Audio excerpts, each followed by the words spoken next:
Hi everyone, and welcome to my final presentation. For my literature review, I chose the topic of urban environmental issues. I chose this topic because I live in Chicago, but before I moved here, one of the reasons I was reluctant to do so was that I didn't think that I could try to live a sustainable lifestyle in an urban setting. But this class and another class that I'm taking have really shown me that that's absolutely incorrect. There are many ways to do that. And so I wanted to explore this topic a little bit more to learn about environmental issues that are unique to urban settings. I'm also interested in this because as a millennial, there's a lot of talk about where we're moving to versus where we're not moving to. And it's making me think a lot about where I maybe want to move to next. Um, the numbers seem to indicate that millennials are moving more to urban environments, to cities, some suburbs, and particularly smaller cities. So, not Chicago, but smaller cities.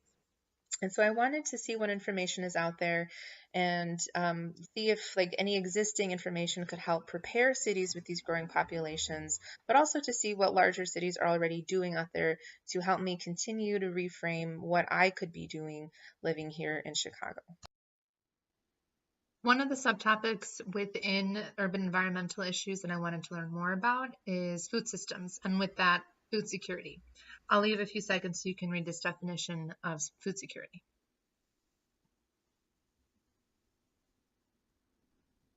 Those who live in urban settings, most don't have a garden, so we can't really grow anything apart from maybe some herbs in our windows, unless we find a plot in a community garden. So most of the food that is consumed is purchased. Some other eating habits of urbanites include consuming more meat, more fruits, vegetables, dairy, and processed foods. And because we rely so heavily on the food chain, urbanites are more vulnerable to changes in the global food market, such as disruptions in the food supply chain or fluctuations in the price of food. These are a few examples of some possible solutions to food security problems, specifically within Chicago. Gardeneers is a nonprofit that provides school garden programs. They teach kids about how to grow food, about nutrition, and empowers them by giving them the skills to be able to grow their own food and sustain themselves in that way. Community gardens are another possible solution. It's a way for those who don't have a garden of their own to be able to grow their own fruits and vegetables and herbs. And of course, the farmers market. These are growing in popularity. You can find farmers markets in so many cities and suburbs. And I know in at least the farmers market in my neighborhood, they do accept food stamps. Which leads to the subtopic of environmental justice within urban settings. So even though there are farmers markets and community gardens, who has access to those?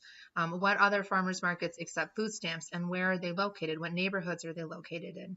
How much is a plot in a community garden? Are these initiatives for community gardens and more urban green space raising property values and pushing out people in the neighborhood who maybe can't keep up with rising rent prices? These are a couple news headlines that I've seen recently about environmental justice issues. The Chicago Tribune article features a woman who lives in the southeast side of Chicago where there are landfills, steel mills, metal scrap yards. And she said that some days the air smells so bad that she won't even let her son play outside, and some days she won't open windows because she doesn't know what he's breathing in or what's coming into their house. And she describes her neighborhood and the surrounding neighborhoods as the industrial armpit of Chicago, which is a pretty powerful image. The positive is that state and federal officials did create policies in the 90s as a response to political pressure from activists in the hopes that it would prevent toxic threats in poor minority neighborhoods.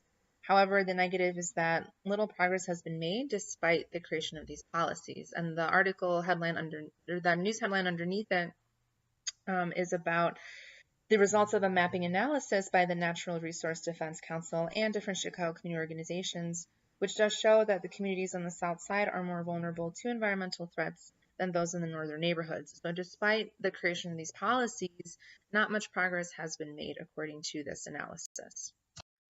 I'm sure this picture is almost impossible to see, but I will share both links to the articles if you want to read more about either one.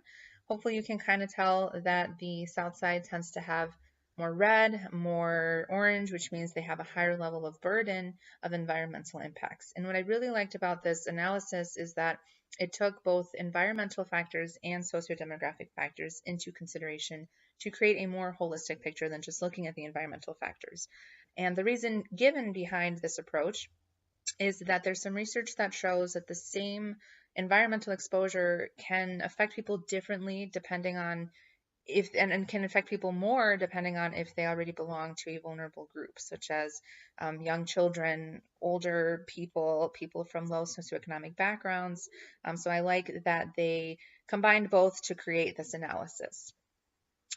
So there are many other issues within urban environmental issues, but these were two that I was really interested in. And hopefully you learned something and feel inspired to learn more about urban environmental issues in your own urban setting if you live in one. Thanks for listening. Hopefully this is under 5 minutes. Whether this is the first semester or another semester down, congratulations on another successful 15 to 16 weeks, whatever it is. And maybe I'll see you in a future class. Enjoy your break. Take it easy. Treat yourself. Have a good one, everybody.